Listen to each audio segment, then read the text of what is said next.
Hi, welcome to my channel, and today I have a really big illustration. Like, I don't know, probably the biggest thing I've done in a while. I don't know what the last big thing I did was. I think it was the GamTav post in July? Or was it the Legacy post? I don't remember. I don't post consistently anymore. I'm trying to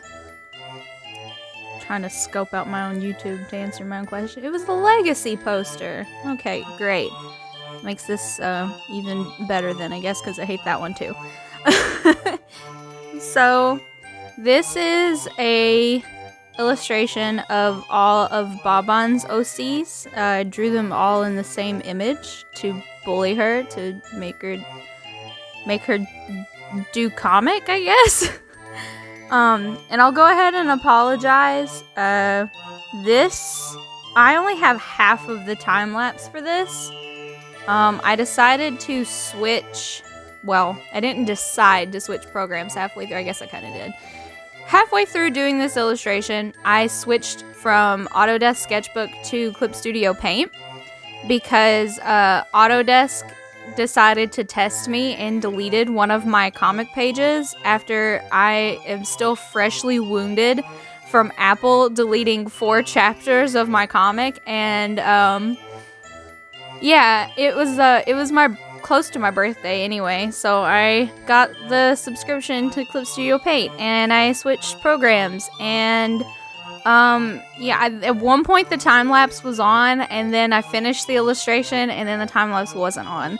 So the last half of this, I'm just gonna go into Clip Studio and break down the layers that I used, and try to talk through like the back half of the illustration and how I got to the final product, just because I feel like that's really all I can do.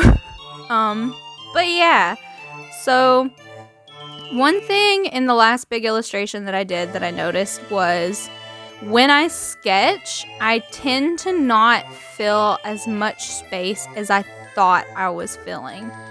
And that was really apparent in the Legacy poster, because when I finished it, it was like there was so much space between each tier.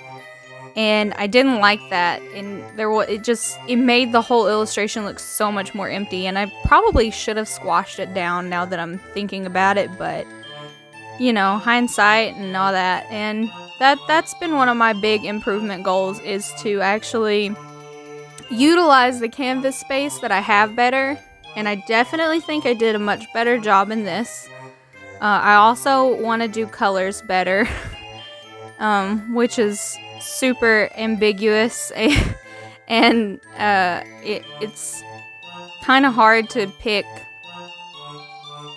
like a specific goal to set with color, but I don't know, maybe I'll figure that out. I do want to work with like warmer colors more, because I notice I'm more comfortable working with cooler colors, because I feel like it's a little bit easier to bring those forward, and warmer colors, it can get muddy really fast. So I went like very sunsetty with this, and neutrals, and like well, I used a ton of references for this, first of all, because I wanted to, like, I should probably just link all of Baban's stuff. Like, I'm just gonna link her DeviantArt folder for her OCs in the description, because it's gonna be easier to just show you than to explain it. But there was like a bunch of illustrations she did of them that I really liked. There was one where they were all on a beach together, so I wanted to tie that in, and I had like a bay window facing out towards the beach, kind of trying to reference that illustration. And there's another one that's even older where there's, oh gosh, I know Pris is in it. It's one of her much older works where they're all sitting like squished in at a table. So I wanted to bring that into it too. But everything is a spoiler, so I don't actually know a whole lot about the characters except who they kind of like and who they kind of don't like. So I was like, okay, you're putting, God, how many of them are there? Like 8? You put a bunch of people together in an image, what are they gonna do? And I kept thinking and thinking, and finally I just decided the card game Spoons. I don't know if anyone is familiar with that, but you pass cards around a table in a circle, and you keep 4 cards in your hand at a time, and your goal is to try to get 4 of a kind. And then it's kind of like musical chairs in the sense that you have to take a spoon, but after you take a spoon, everybody else has to start grabbing them, even if they don't have 4 of a kind, and whoever doesn't have a spoon is out. So that was my thought for this, and I had a lot of fun trying to like figure out who would sit next to who at the table and what kind of interactions they would have with each other, and trying to think of different objects to put in the background to like reflect more about the characters, because you know they're sitting at a table. I'm only showing them from the waist up, so I've added like Heart's cape, and Baban called it a sword, but I thought it was a mirror. I drew that. And Tofu has dogs, so I put a little puppy in the little window looking out at the beach. Because, you know, puppy. Why would you not draw puppy? And there was an illustration where Morgan had a lobster, and I had a lot of fun drawing the lobster. That was fun. I liked that. Yeah, and also I have been told by more than one person that the composition of this image looks like The Last Supper. And it wasn't intentional, but it's also kind of becoming like accepted. So, I don't know. Maybe when Baban makes comic thing happen, it will, maybe that'll be like a sneaky design element that I did. I don't know. I really don't know. I couldn't tell you.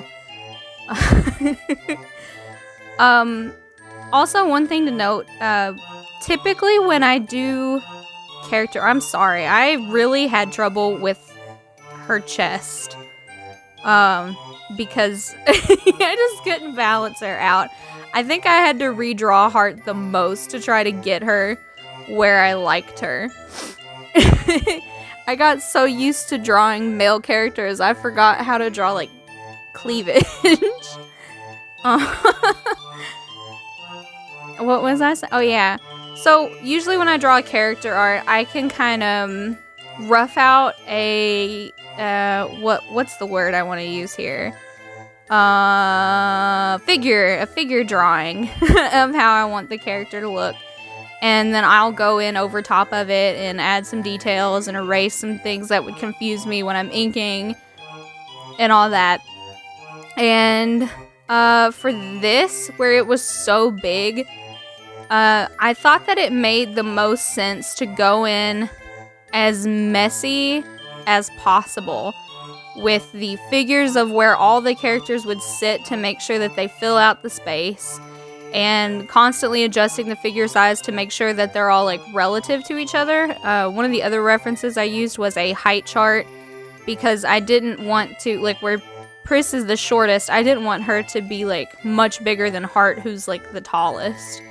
So I tried to as accurately as possible reflect the height of the characters. One thing that I would need to do for something like this in the future is I kind of just estimated where they would be in terms of height and at the table. I didn't really calculate or account for, I guess. Calculate sounds like I'm way smarter than I am. I didn't account for where their butts would be on the bench that they're sitting on. So it's probably a little inaccurate, but I will take it for being moderately visually appealing, I guess. And then, you know, after I get everything kind of where I like it, then I went back in and I added the details to the objects in the background and the characters, and yeah, then I come in and inked it, and I tried to add a little bit more detail with the teeth. I am terrible in my comic for, I'm gonna call myself out too, I'm gonna do it right now. I'm terrible in my comic for not drawing things I don't want to draw. So I do like manga mouths, so there's no teeth. That's something that I'm probably gonna force myself to do in the future because I'm getting a lot more confident with more things like figures and poses and clothes and background elements. It's, you know, at some point you have to sort of bully yourself into doing things you're not comfortable with. And Zazzle is part of my journey into bullying myself to do things that I don't like to draw, like feathers. You know, you draw like 5 chapters of feathers and then your iPad deletes 4 of them, so you've actually drawn 9 chapters full of feathers. Yeah, you do things, okay? Oh, and one thing that I haven't been doing, I think I mentioned this before, I don't really ink in just straight black anymore. I know, like, the Ruthie illustration and the G-Cat one, I used more vivid colors, but for, like, my comic and other things like this, stuff that's bigger, that it's harder to generalize a color palette, I guess, or like where a general idea of color for the line art. I've just been using like a dark gray just because it makes it softer, at least in my opinion. It makes it softer when everything is completely finished. And I'm happier with the look of all of it because it doesn't look so sticker-ish? I don't think stickers is the right word, because I don't know how to okay, hang on, let me talk through this. It's like, when you use the hard black line and you've gone through and you've done all these layer modes and shading and blending and all that stuff, it just sort of, it feels to me like the line art is too harsh in contrast with everything else. There we go, that's what I wanted to say. And another thing that I want to add to is line art went a whole lot faster for me because I took the time to go in and add all of the details to the sketch underneath instead of leaving it like, oh, I didn't add the text on that at the end. Oh, shame on me. I didn't do that. That was supposed to be a mental reminder and I didn't do it. I lost my train of thought again. Oh, right. Line art used to take me a long time because I wasn't cleaning my SketchUp underneath. I'd leave them really scribbly and expect that, you know, you just go over it with the lines and then magically it looks amazing. But that's not really, I mean, not to say that it can't be done. It just makes it harder on you. So the more clean that you can make your sketches, the more streamlined the line art process is going to be. I also tried to focus on line weight, at least some. I'm still trying to do line weight a little bit better. I'm getting there.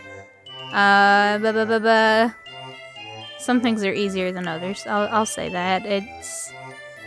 I'll say that since I've been using Clip Studio Paint, the line art has been, the pen pressure has been much easier to work with than it was in Autodesk. I plan on making a huge, I'm a big simp for Clip Studio Paint video because, wow, I forgot how amazing it was to use Clip Studio Paint. Way back forever ago, I used it in like my old speed paints, but it was like the PC version, and I've learned so much since then, and now, like, wow. I've told my friends to, you know, check on me if I ever say I don't want to use CSP ever again. I actually said something worse than check on me, but I'm not gonna say that on YouTube. I don't want to upset anyone.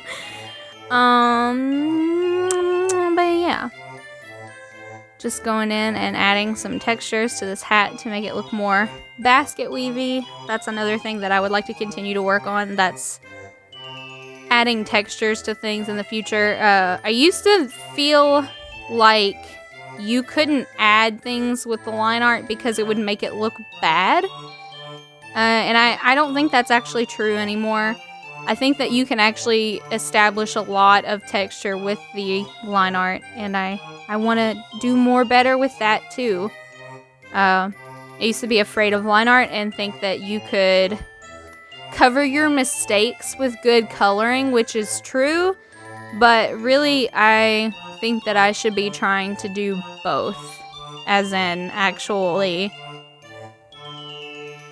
doing good line art and doing good coloring and not trying to compensate for one by excelling at the other. If you're seeing images that I've imported into the canvas, these are actually Baban's drawings. I imported references of her characters so that I could color pick them and get the base colors right for the characters, and then build a color palette for the scenery around them, if that makes sense, because I wanted them to remain as true to character as possible. Sorry for this being like very jittery. It's when I start picking base colors, it just goes all over the place. But we'll slow down here in just a second. This is also part of what I mean when I say that I want to do better with my colors. And I really liked color picking from stuff that she's done. She's a more experienced artist, so comparing the values that she has for her base colors compared to what I have for the ones that I have in my comic, it just helped give me an understanding of where my problems lie and how to improve on them. So here I am in Clip Studio, and this is where I left off in Autodesk. I was able to import this as a PSD. So I'm going to go over here and show you guys all the layers I have. Another reason that I'm going to simp Clip Studio Paint is because there's no limit on the number of layers I can use, so I just went like insane. Let's see here what I've got. So first I just did, oh, well I guess I didn't really do that first. This is a texture that I imported, and I used it for like the wood grain on the table. It's probably... It's probably cheating, okay? Don't call me out, it's probably cheating. But, I wanted to use it. Baban gave me access to these resources, so I wanted to make good use of them. And I like how it turned out. I tried not to make it too obvious, and I don't really feel like it was a big, hefty... what's the word I want here? It wasn't like a hefty contributor to the whole piece, so I don't feel as bad about using it. And here's some more overpainting I did, if you can see the difference there. I added some more texture into like these beams. Now you can't see where I'm pointing with my finger. In the wall in the background. I actually did those by hand because they were smaller detailed and not as, pain in the butt. I've got a layer for the details on the cards. A smart person would have made a design and then copied them and transformed them onto every card. But me, no. I just went and drew them all on because I thought that would be faster than transforming, and it probably was, but it's not as consistent. So in the future, I need to not be lazy. But I was so excited to finish this. The next thing that I have overpainted here is the beach. I did some detailing on the water and the colors. Oh no, I didn't do the colors actually. I did like a sand texture and water texture. You can kind of actually see the shadows from the layer above. I'll go ahead and show you. I painted turbines in. Bonbon mentioned that was a part of her comic, and that they would probably be included. So you can see there's like shadows on the water back there for the sun casting those forward, and then I painted in the details on the water, did some sand textures and all that stuff. And the reason all this stuff is on the bottom is because it's I try to do all my overpainting junk before I shade and highlight and all that crap, which I didn't really do it in this order, but that's why they're there. Next I have a hard light layer with all of this purple shading. I started off blue, and I was having a lot of trouble actually going in and not making it muddy. So what I did is I went to edit and tonal correction, and I did the color balance because that's what I'm used to using. Clip Studio lets you do correction layers over top of everything. I'm still trying to get used to that idea, so I just did this on the shading, the hard light layer, and I really liked how the purple came through. I think it gave it more of a ambience to it, I guess is what I'm trying to say. Then I went in with Multiply, and I deepened the shadows in some places because I knew I want this to be a little bit more overdone. So I tried to push the depth in some places and give it more of a painty feel. Let's see. This is mostly just cell shaded and blurred, and I used the soft eraser brush to soften shadows when I wanted to bring them in some. And I used a soft airbrush to make shadows go out more in a soft way when I wanted to expand them. I don't know if that made any sense. Okay, then I came in with my highlights. I got a little bit, I did like an orangey color to contrast the purple and light up the room because it's not supposed to be like dank and dark. There's a lot of light coming in from the window. And they're also in like a building, and there's lights in the building, so you know there would be stuff there. Oh wait, what's this one? I confused myself. Oh, wrong layer. Hang on. Oh yeah, okay. It added emphasis to like the shines on the hair and the glass, which I don't know why that's actually down there.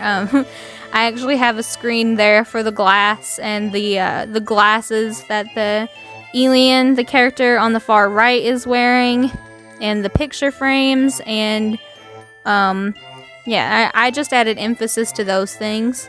And lastly, I did an overlay to set the tone for the entire image, and that is all of my layers. And I wish I could tell you how long I spent on this. I know I started it in like February. And I wanted to keep going with it. It was supposed to be like a birthday thing. I was late and I finished it in April. Whoops. But yeah, it's done now. And I think I learned a lot from it. There's still, I think, ways that I could fill space better, but I think that I have improved very much since I have completed the Legacy, the Homestuck Legacy poster, and since I did the GamTab illustration for sure. That one I still would like to work on and improve on. Like, in terms of having so many characters in one place and having so many details and not washing them out, not drawing too much attention to them. But I think that this is leaps and bounds improvement from that, yeah. So that's it for this video. Thank you guys for watching. I have links in the description to all of my social media. There's a link to the Great Zazzle. If you want to subscribe to that, it only takes a second, and that's the best way you can support me right now.